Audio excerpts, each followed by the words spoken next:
E nesse espaço, recebendo aqui, não é, Vilmar Govinati, que recebendo Bom dia. nosso convidado, né, conversando sobre contabilidade, Giovanni D'Agostinho. Prazer em tê-lo aqui, meu amigo. Prazer é todo meu. Tá tudo bem, tranquilo?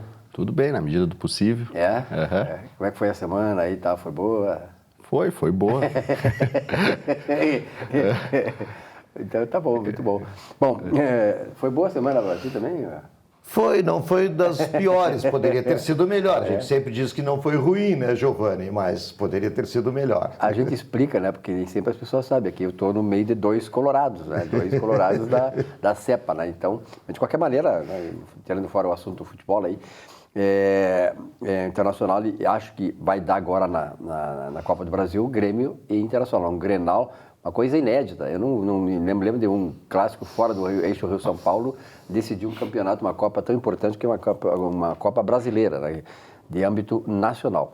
Vamos torcer para isso, né, porque eu acho que nós temos dois grandes clubes que hoje, olha, para mim são os melhores clubes do Brasil. Tanto o Internacional quanto o Grêmio, tanto o Grêmio quanto o Internacional. Então vamos torcer para que tenhamos realmente um final de Copa do Brasil com a dupla Grenal e mostrar para todo mundo aí no Brasil, né, que aqui é que se joga melhor futebol, que aqui é que nós somos guerreiros e tal. Enfim. Mas, Giovanni, vamos conversar nesse nosso espaço, conversando sobre contabilidade, porque temos aí a reforma tributária, né, Vilmar? Ainda em cena. Está em cena, agora depois da previdenciária, tributária e tal. E essa questão do imposto de renda dentro dessa reforma tributária que está sendo anunciada, como é que fica o imposto de renda nela? Muito bem, senhores. A reforma tributária é uma agenda das mais importantes para o Brasil, porque a área de tributação efetivamente emperra o cenário dos negócios nossos. Nós ficamos muito para trás no tocante à própria competitividade Com certeza, externa, não é? O nosso sistema de tributação, quem vem de fora acha uma maluquice. Não tem cabimento o que o governo faz com as empresas. É surreal em termos isso, de complexidades. É verdade. E nós estamos, enfim, muito atentos aí ao que está sendo noticiado em termos de reforma tributária e nos parece que um tributo está fora da reforma tributária e nós achamos que ele deveria integrar a reforma tributária, que é o imposto de renda das empresas. Por que eu digo isso? Porque o imposto de renda das empresas ele tem que ser tratado, assim como os demais tributos, de uma forma em que os entes empresariais paguem o imposto de acordo com a sua capacidade contributiva, com a racionalidade e com a justiça fiscal que se espera. Então, a Constituição Federal de 1988, ela consagrou esses princípios de capacidade contributiva e de justiça fiscal. E a Constituição, então, ela foi promulgada em 88 e até 1996, o sistema de opção da forma de tributação do imposto de renda pelas empresas era muito mais racional. A partir de 96, 97, com a alteração da legislação tributária pelos governos, nos governos pretéritos, ficou um pouco mais difícil e muitas vezes até a tributação, dependendo do regime que a empresa opta, acaba inviabilizando a atividade empresarial ou dificultando de sobremaneira. Vou explicar. Até 1996, a empresa ela fazia a opção pelo regime de tributação no ano seguinte, depois de ocorridos os fatos. Então, a regra era a seguinte: durante o ano, a empresa antecipava o pagamento do imposto de renda, tendo por base o faturamento ou tendo por base os balancetes levantados nos meses. Então, em janeiro se levantava balancete, em fevereiro, em março, até dezembro. Se não tinha condições de levantar os balancetes mensais, se pagava um determinado valor, tendo por base o faturamento. No final do ano, levantava-se um balancete geral, e nesse momento é que a empresa verificava qual era a melhor forma de tributação. Quando entregava a declaração do imposto de renda, que normalmente era em junho do ano seguinte, fazia-se essa opção, aí sim ela era irretratável, aí calculava-se o valor devido e aquelas antecipações que foram feitas de janeiro a dezembro amortizavam o valor do valor devido, né? Eram antecipações de pagamento.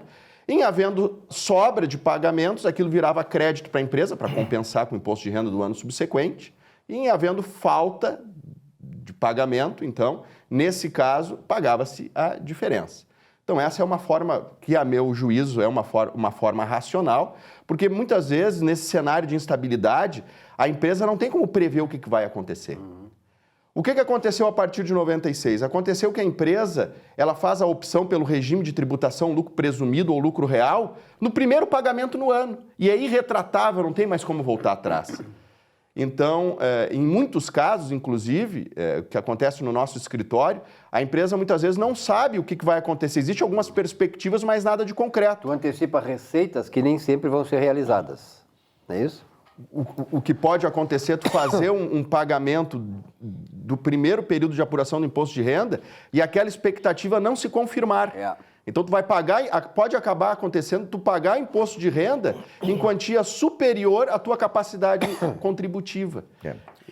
Essa questão do lucro presumido e do lucro real, que as empresas têm que optar já de forma antecipada, ela, se não me falha a memória, aí eu estou do lado de um profissional da área de contabilidade, o Dr. Giovanni D'Agostin, na opção, o empresário, ele ou tributa, ou opta, né, pela tributação de 30%, né, do seu resultado pelo lucro presumido, e aí isto automaticamente, essa contabilidade, ela não tem uma fiscalização, digamos assim, mais rigorosa, no sentido de auditoria pelo próprio fisco da Receita Federal, ou então ele opta pelo lucro real, e aí sim, aí tem todos os trâmites contábeis e nem todas as despesas também são dedutíveis, né?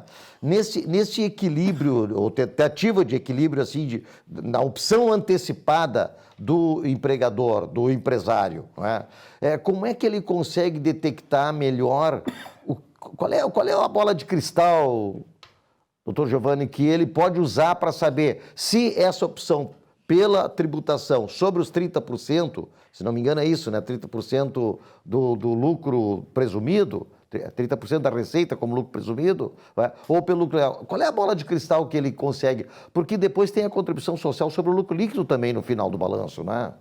Eu fiz uma certa salada aqui, mas justamente para que o nosso telespectador consiga entender o que é lucro presumido e o que é lucro real. Né? Nós temos no nosso sistema tributário os tributos cuja base de cálculo é o lucro, né? Então, por isso que o imposto de renda e a contribuição social sobre o lucro líquido são tributos que eles caminham juntos. Caminham juntos, são quase cumulativos, não é? O imposto de renda, o fruto da arrecadação do imposto de renda, ele é destinado ao orçamento geral da União. Já a contribuição social sobre o lucro líquido, ela tem uma vinculação que é para a área da Previdência. Para a Previdência Social, para a área da Seguridade Social. Do custeio da Previdência. Custeio da Previdência Social. Então, são os tributos cuja base de cálculo é o lucro.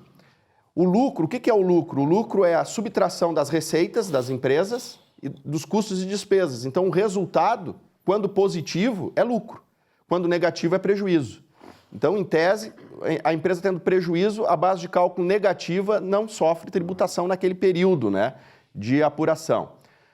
A empresa ela pode optar, ou ela calcula esses dois tributos pelo lucro real, e aí se levanta a contabilidade para aferir o efetivo lucro, em havendo, ou ela opta pelo lucro presumido.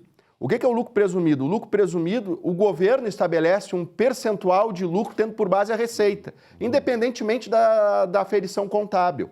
Então, em termos gerais, o lucro presumido atribuído pelo governo para prestadores de serviço é 32% sobre o faturamento.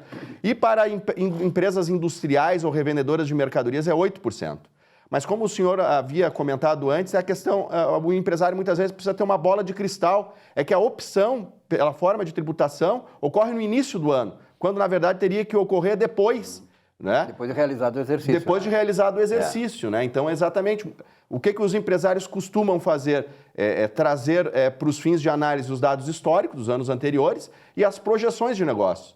Só que nessa instabilidade econômica que nós estamos atravessando, em muitos casos, o que se projeta acaba não se realizando. É por isso que eu trouxe esse assunto, para quem sabe esse tema, eu acho que é muito importante ele fazer parte do objeto da reforma tributária também. Bom, e como isso aí vai uma coisa que ainda vai se estender por um tempo ainda, né, que essa reforma está sendo trabalhada no Congresso Nacional, certamente outras vezes o senhor vai vir aqui, né, doutor Giovanni, para esclarecer cada vez mais, porque a cada semana tem uma novidade nessa área, né? Uma visão do governo, Congresso e tal, enfim. Agora, até o Supremo daqui a pouco vai entrar na jogada. Agora o Supremo está fazendo política econômica, está legislando. O Supremo está fazendo tudo, está administrando o país, né? Por isso que nós temos essa porcaria toda aí nesse país. Doutor Giovanni, obrigado pela sua presença aqui. Muito obrigado, uma satisfação novamente Nesse espaço, estar nessa mesa. Esse espaço conversando sobre contabilidade.